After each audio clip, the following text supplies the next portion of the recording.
Today will discuss about lecture number 5 vectors. विद्यार्थी मित्रांनो, आजपर्यंत आपण व्हेक्टरचे 4 लेक्चर पाहिले. ते 4 लेक्चरमध्ये इंट्रोडक्शन पाहिलं, व्हेक्टरचं बेसिक पॉईंट पाहिले. त्याच्यानंतर आपण त्या लेक्चरमध्ये जवळपास तुम्हाला त्या ठिकाणी 4 थेरम शिकवले. व्हेक्टरमध्ये नवीन सिलेबसमध्ये जो नवीन मॉडिफाईड सिलेबस आला त्यामध्ये आपल्याला 6 थेरमचा अभ्यास आहे. त्या 6 थेरमपैकी आपले 4 थेरम झालेले आहे. आता 5वा थेरम आहे आपला. सुरुवातीला आपण सगळे थेरम शॉर्ट पॉईंट तयार करून घेणार, म्हणजे आपण कोणताही प्रॉब्लेम सॉल्व करू शकतो. काय दिलेलं आहे पहा.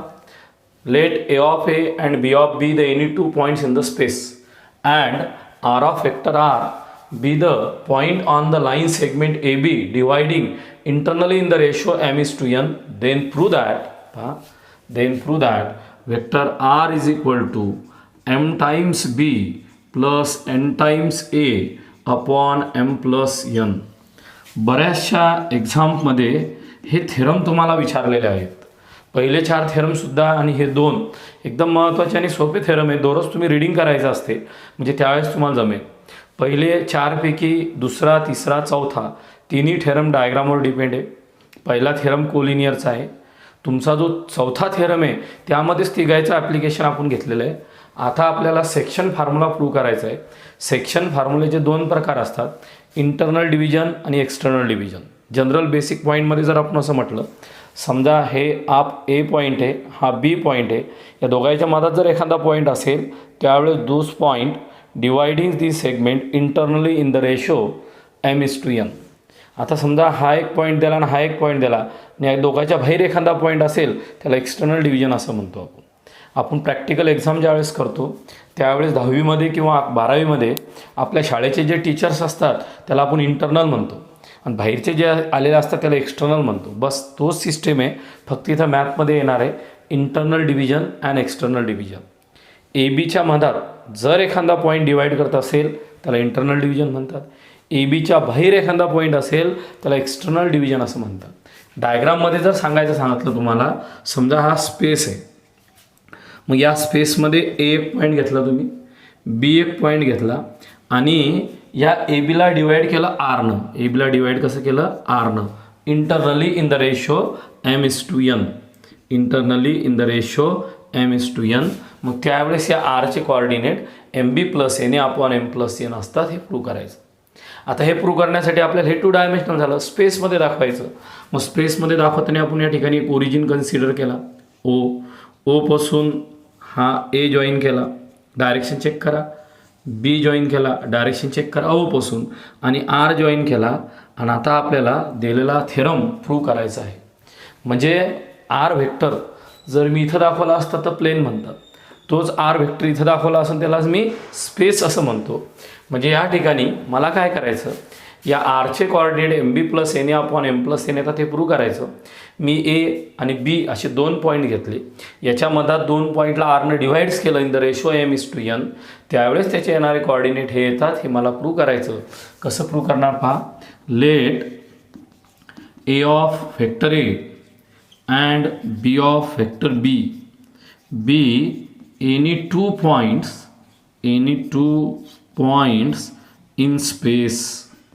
In space. बरोबर आहे. Join O A comma O B where O is origin. Where O is काय तुमचा origin. Therefore vector O A must be equal to A आणि vector O B must be equal to B. Maximum theorem डायग्रामवर आहे. डायग्रामला mark नाही, पण diagram आयडी देतात पहा. O A is equal to vector A, O B is equal to vector B. आता आर विथ एनी वेक्टर, हे बघा इथं काय दिलं, R of capital R with any point in the segment A B dividing internally in the ratio. इथं असं म्हणतो मी O R must be equal to R. आता पहा काय केलं, या ठिकाणी let R of vector R दिसलं तुम्हाला. काय केलं,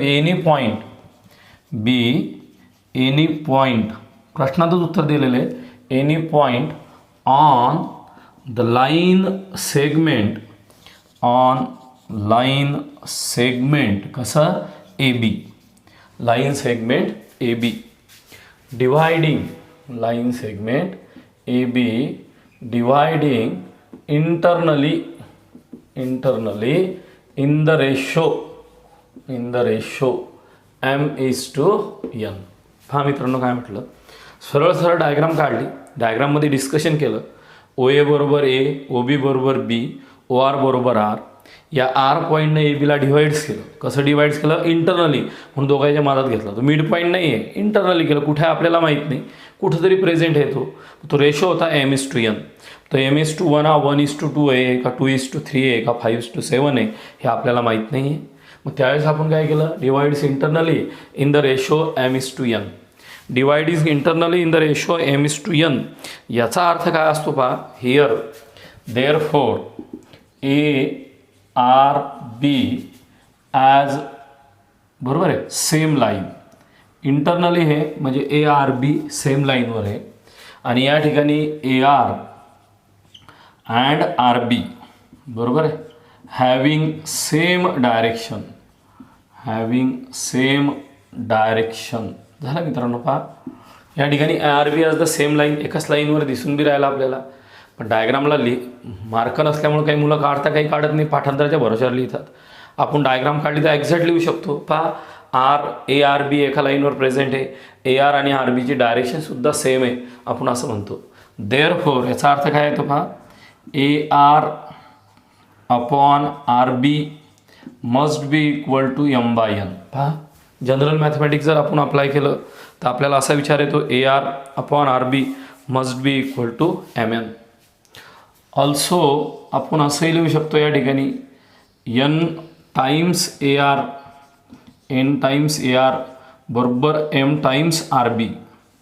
n times A R must be equal to m times R B. n times A R must be equal to r times R B. आता या ठिकाणी ए आर आणि R बीची same direction आहे. इन व्हेक्टर असंही लिहू शकतो आपण. पहा in vector n into vector A R बरोबर m इंटू आर बी, बरोबर आहे. याला तुम्ही इक्वेशन 1 द्या. इथून तुम्हाला 2 रस्ते, डायरेक्ट उत्तर सांगता येते किंवा ट्रायंगल लॉचा यूज करू शकतो. मला जर थोडं एक्सटेंड करायचं असेल सहज डायग्राममध्ये, इन ट्रायंगल ओ ए आरकडं पहा म्हटलं मी. पहा in triangle O A R, इथं ए आर पाहिजे मध्ये. मी काय म्हटलं पहा, vector A R by triangle law. आपण डायग्राममध्येच पूर्ण उत्तर तयार केलेलं आहे. पहा in O A R by triangle law. इथं आलेलं आहे तुमचं ए आर नाही ओ आर. इथं कोण आलेलं आहे, ओ आरची direction must be equal to O A plus A R. O A plus कोण आलं, A R. O R must be equal to O A plus A R. What is the value of O R, vector R. What is the value of O A, what is the value of O A must be equal to vector A. What is the value of A R, माहीत नाही, बरोबर आहे का, माहीत नाही. म्हणजे A R must be equal to R minus A. A R किती आला तुमचा, आर मायनस ए. किती सिम्पल होतं बाबर. हा ट्रायंगलला अप्लाय केला, ए आर काढला. डायरेक्टली सांगा in triangle O R B, कोणचा, O R B by triangle law. पूर्ण कॉन्फिडन्सनं उत्तर द्यायचं. तुम्ही लेक्चर पाहताना लगेच पटकन सरच्या अगोदर म्हणायचं, सर या ठिकाणी असं असू शकते, vector O B must be equal to O R plus R B. O R plus कोण आहे, आर बी. इथं आर बी पाहिजे आपल्याला. याला इकडे घ्या. पहा O B minus O R is equal to R B implies that b minus r must be equal to rb.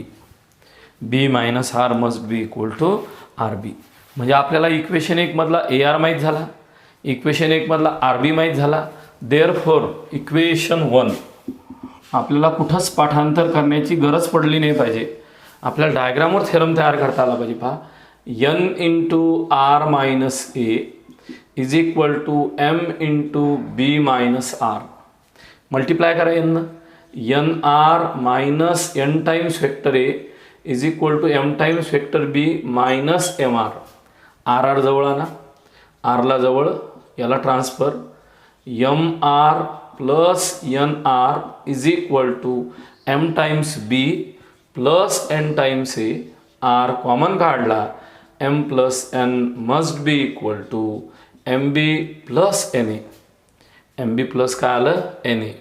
That is vector R is equal to M times B plus N times A upon M plus N. पहा मित्रांनो, हा आपला proof होता. इथं आपण सरळ सरळ proof केला. Hence it is proof. मुलांचा एकच प्रॉब्लेम, मुलं काय करतात, पाठांतरच्या भरोशावर करतात. बरोबर आहे. This is a formula for section formula. This is section formula for internal division. Section formula for internal division. बरेचसे मुलं आपले इंटरनल डिव्हिजन पाठांतर करतात. पाठांतर केल्यावर 100% माणूस विसरतेच थेरम. पाठांतर करायचं नसते. हा पूर्ण प्रश्न एक्झाममध्ये दिलेला असतो. प्रश्न समजून घ्यायचा पहिले. A of A B of B the any two points in the space. R B the any two point on the segment A B dividing A B internal in the ratio M is to N. Then R is equal to M B plus N A upon M plus N. हा pen ब्लॅकबोर्डवर दाखवणे म्हणजे plain आणि इथं दाखवणे म्हणजे space. हा स्पेसमध्ये याच्या मधात एक पॉईंट आहे. त्याने ए बीला डिवाईड केलं internally ratio in the ratio M is to N. त्यावेळेस त्याचं हे उत्तर आहे ते पाहायचं. सरळ डायग्रामना अभ्यास करायचा. डायग्राम पाहिली तुम्ही, बरोबर आहे. डायग्राममध्ये म्हणायचं काय, हा ए हा बी घेतला, याला डिवाईड केला आरनं. ओरिजिन घ्यायचा, ओ ए जोडा, ओ बी जोडा आणि ओ आर जोडा. डायरेक्शनला लय महत्त्व आहे. ओ एची डायरेक्शन, ओ बीची डायरेक्शन, ओ आरची डायरेक्शन सेम असेल आणि ए आर आणि आर बी हे एकाच लाईनवर प्रेझेंट असतील. डायरेक्शन सेम असेल कारण इंटरनल डिव्हिजन आहे. झालं, बस थेरॉटिकल माहिती लिहायची. A of A B of B the any two points in the space लिहिलं तुम्ही, बरोबर आहे. Where O is the origin. O A बरोबर ए, पहा बोर्डवर. ओ बी बरोबर B. O R must be equal to R. झालं. Let R B the any point on the line segment A B. R divides A B internally in the ratio m is to n. Therefore a r b on same line. Then a r and r b having same direction. Internal division. We know general mathematics. a r upon r b बरोबर m by n. n times a r बरोबर m times r b. Magnitude बरोबर. Also vectors in vector n times vector a r must be equal to m times vector r b. या ठिकाणी in triangle o a r इथं direct आपण r minus लिहू शकतो. इथून आपल्याला direct ही step भेटू शकते. ही स्टेप लिहिली तरी चालते डायरेक्ट. हे मधातले नाही लिहिलं तरी चालते. पण आपल्या लक्षात ठेवण्यासाठी मी सहज म्हटलं, चला ए आरले ट्रायंगल लॉनं यूज करा. एका मिनिटात काढलं तुम्ही. ए आर बरोबर आर मायनस ए. ट्रायंगल लॉ अभ्यास पाहिजे. ओ आर बीवरून तुम्ही काय काढला त्या ठिकाणी, आर बी काढला. तो बी ट्रायंगल लॉनं काढला आणि आलेल्या किमती इक्वेशन एकमध्ये टाकल्या. या ए आर म्हणजे कोण, R minus A. B minus R. N R minus N A. M B minus M R. M R plus N R बरोबर M B plus N A. R common काढला, एम प्लस एन बरोबर M B plus N A. R बरोबर M B plus N A upon M plus N. This is a formula for internal division. विद्यार्थी मित्रांनो, आपल्याला important points on section formula for internal division external division ते पाहायचे. तुम्ही सांग sir का हो आपल्याला तर अजून एक्सटर्नल डिव्हिजनचा प्रूफ सांगितला नाही, तरी तुम्ही इंटरनल डिव्हिजन चालू केलेलं. इंटरनल डिव्हिजन आणि एक्सटर्नल डिव्हिजनचे शॉर्ट पॉईंट सांगायलो. हे शॉर्ट पॉईंट सर्वात महत्त्वाचे असतात. हे प्रूफ्स सोबतही सांगू शकतो किंवा विदाऊट प्रूफ सांगू शकतो. आपल्याला एक्झाममध्ये कोणी विचारत नाही, पण हे पॉईंट माहीत असल्याशिवाय प्रॉब्लेम सॉल्व्ह करू शकत नाही आपण. पहा काय दिलेलं आहे, section formula A of A one A two A three B of B one B two B three and R of R one R two R three divides the line segment A B in the ratio M is to N. आत्ता तुम्ही जी diagram पाहिलेली आहे तीच diagram असेल, फक्त या डायग्राममध्ये असं झालेलं आहे. पहा, या एच्या जागी A one A two A three आणि बीच्या जागी B one B two B three आणि इथं तुमचा जो आर आहे त्या आरच्या जागी R one R two R three स्पेसमध्ये असल्यामुळं आपल्याला त्याच्या आय जे केमध्ये कोऑर्डिनेट दिलेले आहे. समजा एचे coordinate A one A two A three आहे, बीचे coordinate B one B two B three आहे, आरचे coordinate R one R two R three. आरच्या जागी तुम्ही कोणताही पॉईंट कन्सिडर करू शकता.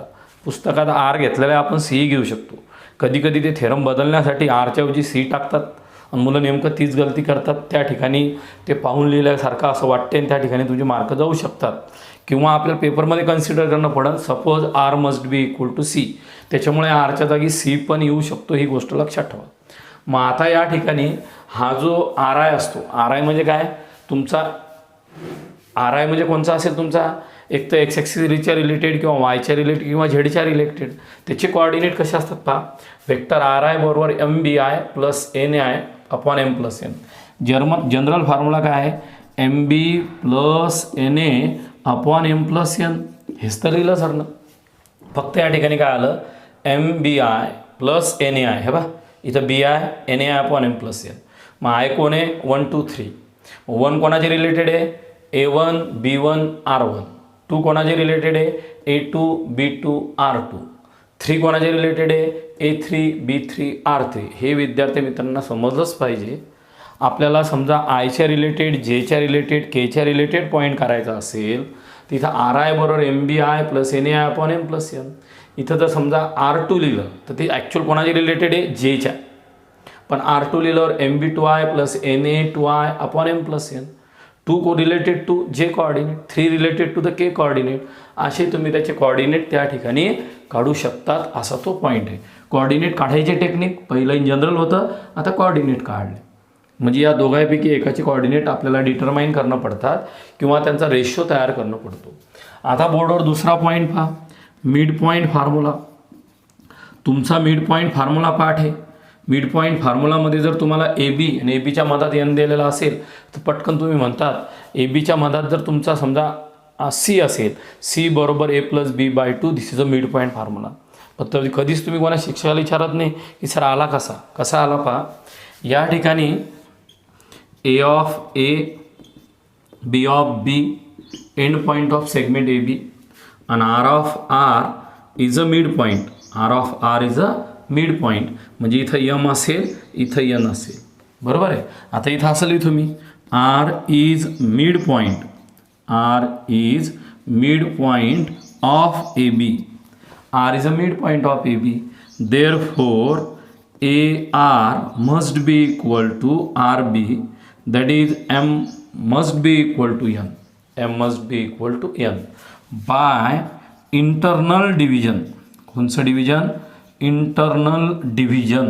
काय आलं पहा, vector R is equal to M times B plus N times A upon M plus N.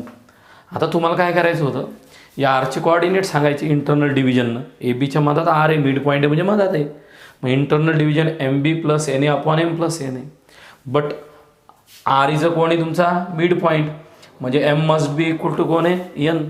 म्हणजे एम आणि एन सेम आलं. म्हणजे काय आलं पहा, वेक्टर आर बरोबर M times B plus M times A upon M plus M. तुम्ही म्हणून का सर कसं काय आलं या ठिकाणी, इथं एम बरोबर एन आहे, मग यांच्या जागी मी एम लिहिलं.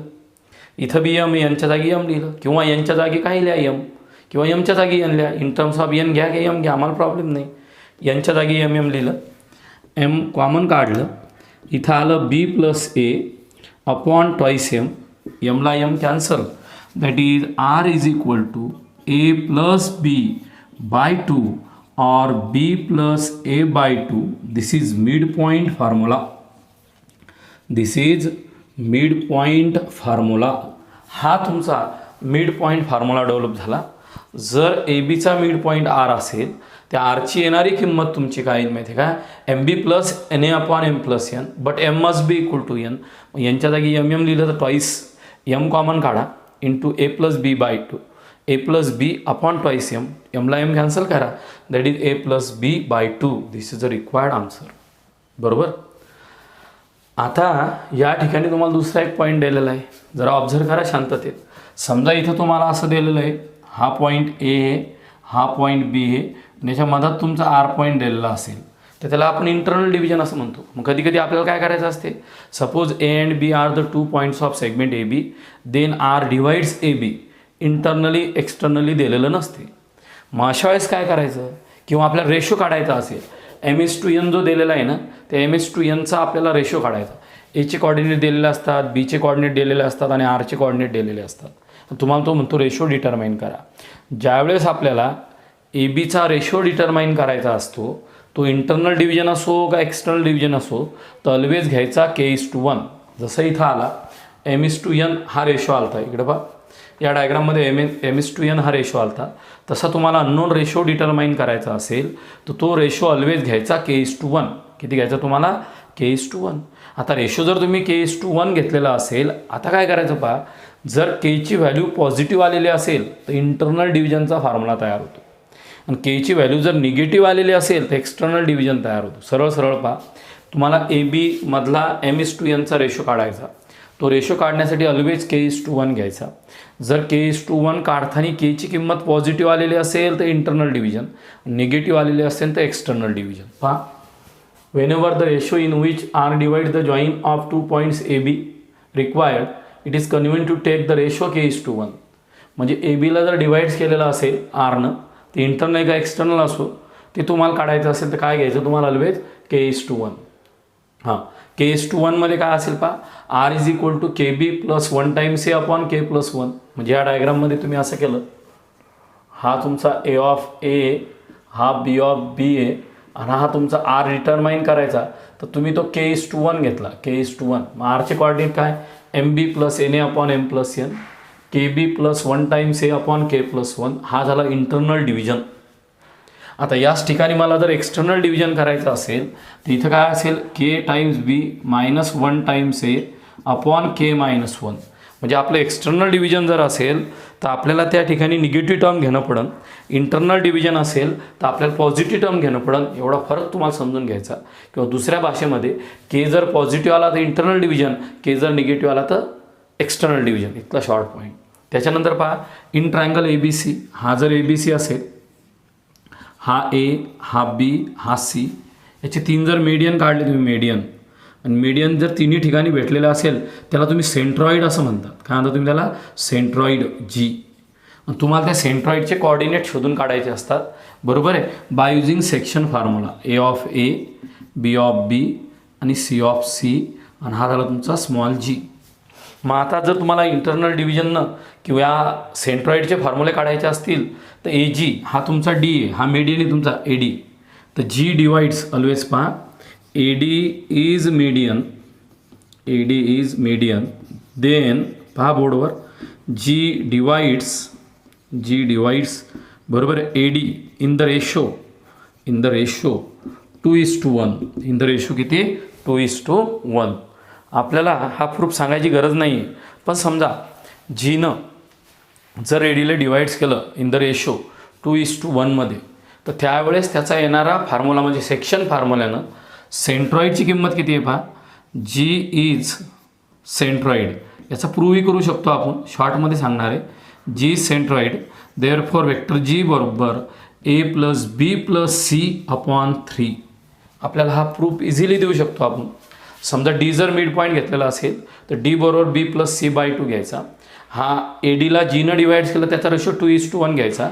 D मध्ये B प्लस C/2 टाकलं, सेंट्रॉइड G बरोबर A plus B plus C upon 3 येते. या थेरमची आपल्याला कुठेही गरज नाही, फक्त एक गोष्ट लक्षात ठेवायची, जी जर तुमचा सेंट्रॉइड दिलेला असेल तर सेंट्रॉइड फॉर्म्युला ऑलवेज येतो vector A plus vector B plus vector C upon 3. हे पहा, हा ट्रायंगल आहे, या ट्रायंगलचा जी सेंट्रॉइड आहे, सेंट्रॉइडचे कॉर्डिनेट किती, A plus B plus C upon 3. Mid point म्हणजे किती, A plus B upon 2. Centroid कसा आला सांगायचा असेल तर D बरोबर B plus C/2 mid point असल्यामुळं. नंतर ADचा रेशो घ्यायचा 2:1, Dची किंमत टाकायची, प्रूफ येते. आता काय केलं, एक ट्रायंगल आपण काय घेतलं, इन टेट्राहेड्रॉन. आपण टेट्राहेड्रॉन घेतलेला आहे. आता स्पेसमधली डायग्राम काढणे, IJKमध्ये काढणे एकदम डिफिकल्ट आहे, फक्त आपल्याला फॉर्म्युला समजून घ्यायचा. In tetrahedron ABCD centroid, ABCD कोण आहे तुमचा, सेंट्रॉइड.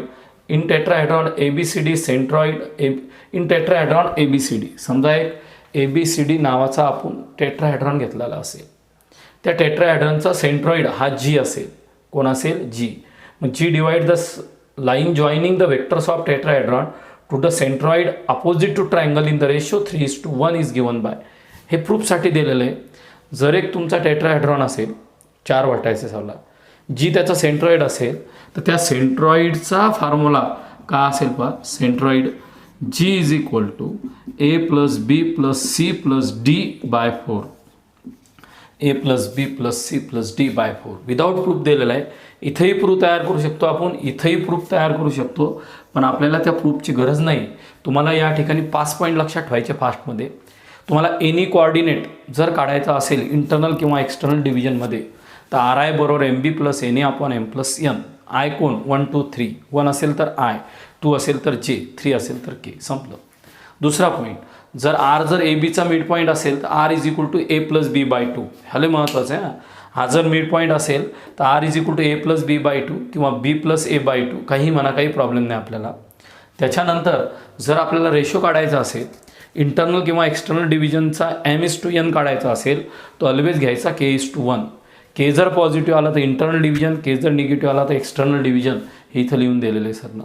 जर आपल्याला सेंट्रॉइड ऑफ द ट्रायंगल काढायचं असेल, तिन्ही मीडियन ज्या ठिकाणी भेटतात त्याला आपण सेंट्रॉइड असं म्हणतो. The formula for the centroid must be equal to G is equal to A plus B plus C upon 3.